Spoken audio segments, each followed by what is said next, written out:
माता पिता को एक सामान्य इंसान समझकर माफ कर देना है।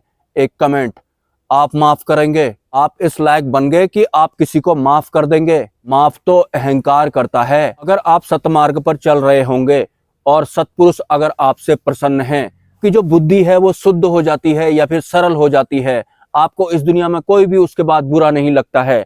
आप कौन होते हैं किसी को माफ करने वाले या फिर ना माफ करने वाले? ये तो अहंकार के आवरण के अंडर में आता है। मतलब आपने मोक्ष मार्ग को या फिर सतमार्ग को ऐसा समझ रखा है कि मैं परमात्मा के आवरण में आ चुका हूं, उसके बाद जो मेरे माता पिता हैं या फिर जो बाकी के इंसान हैं इस दुनिया में, इनको सामान्य इंसान समझकर माफ कर दूंगा। काल, कर्म और माया के आवरण में अभी भी आप हैं और आप जिस भी तरह का ये वास्तविक सत्य के बारे में सोच या फिर समझ रहे हैं, ये सब आपको काल, कर्म और माया के अंडर में जो भी व्यवस्थाएं होती हैं वो आपको समझा रही हैं। बुद्धि आपको सिर्फ व्यर्थ में ही उलझाते रहेगी। बुद्धि व्यर्थ की चीजों को ही आपको समझाते रहेगी। आप बुद्धि का इस्तेमाल करते जाएंगे, आपको जानकारियां पता लगती जाएंगी, आप कहीं पहुंचेंगे ही नहीं।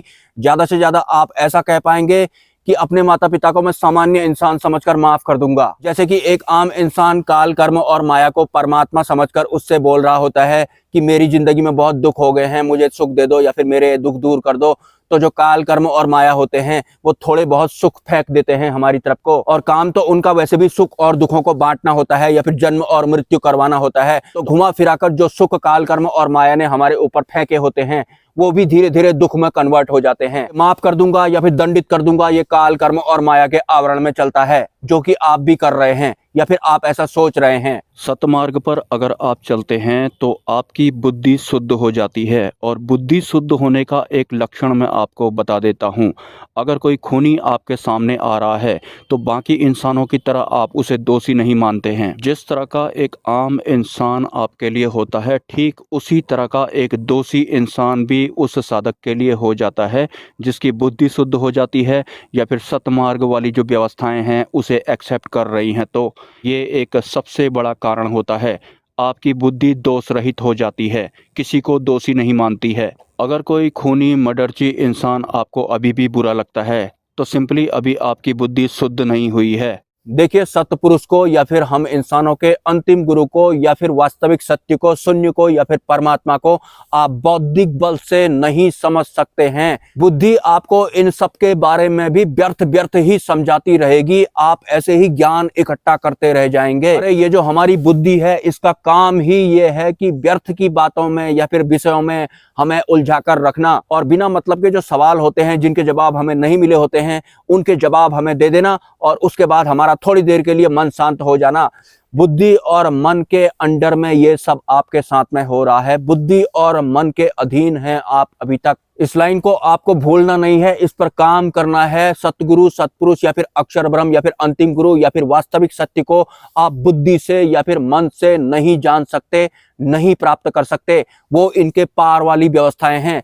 तो सबसे पहले आपको बुद्धि और मन के इस्तेमाल ना करने के बारे में सोचना पड़ेगा। उसके बारे में भी आप इन्हीं के थ्रू सोचेंगे, तब भी आप कहीं नहीं पहुंचेंगे। लेकिन थक हार कर एक दिन एक साधक भी समझ ही जाता है कि बुद्धि से जब तक मैंने वास्तविक सत्य को जानने की कोशिश की, मुझे कुछ मिला ही नहीं, मेरा खाली फालतू में ऐसे ही टाइम चला गया। अगर आप अभी समर्पण कर देते हैं कि आज के बाद मेरे जीवन में जो भी होगा वो परमात्मा का ही होगा, वो ब्रह्म का ही होगा, चाहे वो सुख हो चाहे वो दुख हो, लेकिन आगे के आपके गतिमान अवस्था में चलने वाले इस जीवन में अगर दुख लोड कर दिए जाएं, दुख आपके ऊपर उड़ेल दिए जाएं, तो आपकी गर्दन पता है कौन खड़ा करेगा उस समय?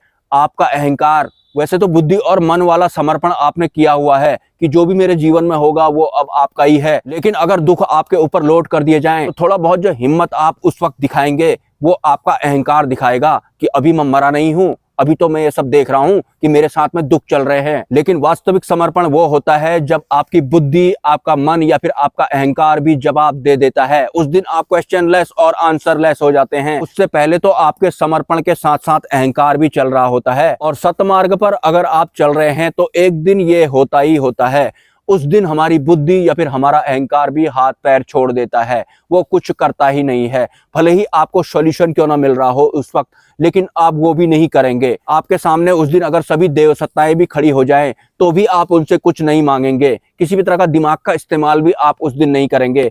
कुछ ऐसा होता है वास्तविक जो समर्पण होता है, उस वास्तविक समर्पण के घटित होने के बाद आगे को जो भी आपके साथ होता है वो फिर वास्तविक परमात्मा के आवरण में ही होता है। उस दिन के बाद आपको ये माया वाले दुख या फिर सुख या फिर जिस भी तरह का आपका माया के आवरण में आंतरिक स्तर हुआ करता था वो आपका नहीं रह जाएगा, वो पड़ा का पड़ा ही रह जाएगा। उस दिन वो वास्तविक बेहोशी के आवरण में जाएगा और आप उस दिन के बाद होशपूर्ण अवस्था में जिएंगे। वास्तविक होशपूर्ण अवस्था जो होती है, आपको उस दिन के बाद माया वाले सुख या फिर दुख प्रभावित नहीं कर पाएंगे। आप आंतरिक स्तर पर ऐसे हो जाएंगे या फिर कुछ ऐसा आपके अंदर बहेगा कि बाकी के लोग आपकी तरफ खींचे चले आएंगे। जैसे गौतम बुद्ध को आत्मबोध घटित हुआ था, उनके अंदर क्या हुआ था ये तो दुनिया को नहीं पता है, लेकिन विवाद तंत्र की चपेट में आने की वजह से या फिर इस काल कर्म और माया के आवरण में दुख झेल लेने की वजह से लोग अपना मन शांत करने के लिए गौतम बुद्ध की तरफ बढ़ते थे, भीड़ लगा देते थे। वास्तव में गौतम बुद्ध को जो आत्मबोध घटित हुआ था, उनके अंदर में क्या चल रहा था ये सब उन लोगों को नहीं पता था। वो इस दुनिया में सर्वाइव करके परेशान हो गए थे। गौतम बुद्ध में उन्हें थोड़ा शांति जैसी दिखाई पड़ी तो वो उनके पीछे पीछे चलने लग गए और उनकी बुद्धि और मन को समझ में आया भी तो क्या आया कि अगर हमें आत्मबोध चाहिए तो सबसे पहले हमें अपने परिवार का मोह त्याग देना है या फिर उनको छोड़ देना है और उसके बाद जंगलों को चले जाना है। ऐसा बहुत सारे लोगों ने किया भी, गौतम बुद्ध की तरह हुलिया भी बहुत सारे लोगों ने बनाया, लेकिन दूसरा गौतम बुद्ध आज तक कोई बना नहीं या फिर दूसरा ओशो भी आज तक कोई नहीं बना, क्योंकि जो भी लोग गौतम बुद्ध के साथ जुड़ते थे वो मन शांत करने के लिए जुड़ते थे। उनको माया वाला सुख महसूस होता था गौतम बुद्ध के आवरण में आने के बाद। इंटरनली गौतम बुद्ध कैसे हैं, उनके भीतर क्या चल रहा है या फिर ओशो कैसे हैं, उनके भीतर क्या चल रहा होता था, ये उन बुद्धि वाले लोगों को समझ में नहीं आया। उनके बौद्धिक बल ने गौतम बुद्ध की सिर्फ फोटो खींची या फिर ओशो को सुनने वाले लोगों ने भी ओशो की सिर्फ फोटो खींची। रियलिटी में बुद्ध के भीतर या फिर ओशो के भीतर जो वीडियो चल रहा था वो वीडियो वो नहीं देख पाए। बाहर से उनकी बुद्धि को जो भी समझ में आया उन्होंने सिर्फ उनकी फोटो खींची और उस फोटो को उन्होंने नाम दे दिया आत्मबोध, आत्मज्ञान, परमात्मा, मोक्ष, महाशून्य, etc। जो भी लोग बुद्धि का इस्तेमाल करके ज्ञान इकट्ठा कर रहे हैं उनके बारे में मैं क्या बोलूं। उनकी यात्रा कहां तक जाने वाली है ये मुझे किसी से पूछने की जरूरत नहीं है।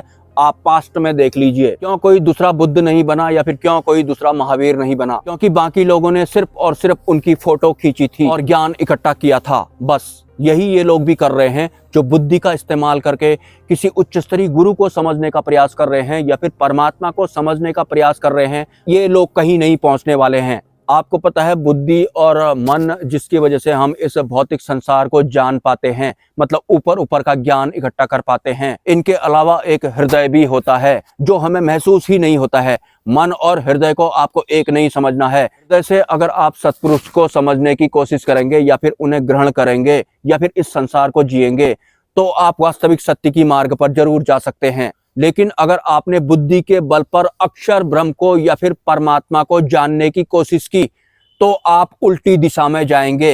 ये मैं आपको क्लियर बता देता हूं। एक कमेंट मुझे आया था कि इंसान मांस क्यों खाता है। मुझे पता है कि मांस इंसान के लिए नहीं होता है, लेकिन फिर भी इंसान सर्वाहारी क्यों है, मतलब वो इंसान को मांस ना खाने वाला जीव मान रहे हैं, ऐसा उनका कमेंट है। हालांकि इस विषय पर मैं ऑलरेडी वीडियोज बना चुका हूं, लेकिन कच्चा मांस इंसान आज भी नहीं खा सकता है। वो 36 तरह के मसाले मिलाकर उसे खाने के लायक बनाता है, उसके बाद जाकर जब उसे उसमें थोड़ा टेस्ट लगता है तो वो खा सकता है। कच्चा मांस इंसान आज भी नहीं खा सकता है, क्योंकि मांस इंसान का आहार कभी था ही नहीं। हाँ, जब 72 खरब वर्ष पहले हम जानवर जैसे रहे होंगे, हम 50 फीट वाले जैसे लंबे इंसान रहे होंगे, उस समय क्या चला करता था ये बताने की जरूरत नहीं है। लेकिन अब हम इंसान बुद्धि का इस्तेमाल करके इस लायक बन चुके हैं कि इस दुनिया में जो भी होगा हम उसे घुमा फिराकर अपने लिए इस्तेमाल करने वाला बना देंगे, भले ही वो मांस हो या फिर ना दिखाई देने वाला परमात्मा ही क्यों ना हो। बुद्धि का इस्तेमाल करके घुमा फिराकर हम उसे खाने वाला या फिर प्राप्त करने वाला बना ही देंगे। पहुंचने वाला कहीं भी नहीं है ऐसा इंसान, आज तक नहीं पहुंचा है। और हाँ, सपोर्ट आपको निरंतर करना है।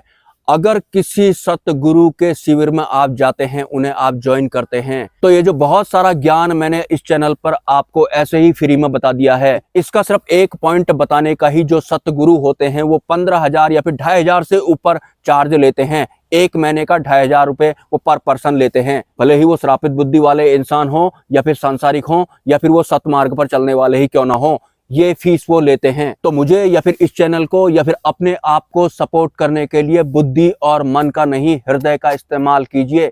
सपोर्ट स्वेच्छा से करा कीजिए। नमस्कार।